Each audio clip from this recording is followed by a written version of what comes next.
今日同大家講下，正如個題目所講，點樣念經可以有得氣啦。咁其實所有嘢都會要講得氣嘅，無論你針灸啦、氣功啦，都要功夫啦、太極啦，都要講得氣啊嘛。係啦，咁冇得氣咧，咁其實就係只不過係做緊個空框嘅啫。咁我哋點樣念經要得氣咧？咁其實就有技巧嘅。咁嗰個技巧嗰個名咧就叫做金剛念誦啦。咁咩意思咧？咁你見成個 YouTube 咧，就係得兩條片會講咩叫金剛念誦嘅啫。因為比較少人識，亦都比較少人做到，所以咧亦都係唔係好傳人嘅。係啦，咁咧你見啲仁波切啊、喇嘛啊，咁佢哋咧念得好咧，就會係其實用緊金剛念誦啊。咁念緊咩叫金剛念誦咧？咁佢首先咧就要係會用緊個中脈，用緊氣脈嚟念啦。咁我哋點樣做到呢個效果咧？咁其實都係控制呢個肌肉嘅問題嚟嘅啫。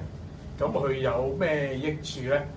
咁咧其實就會念經咧，就會你用呢個方法念經咧，你就會有得氣啦，有氣感啦。咁甚至乎易啲會有感應啦。咁你念一次就好似人哋念10次啊、50次啊、100次咁樣，係啦。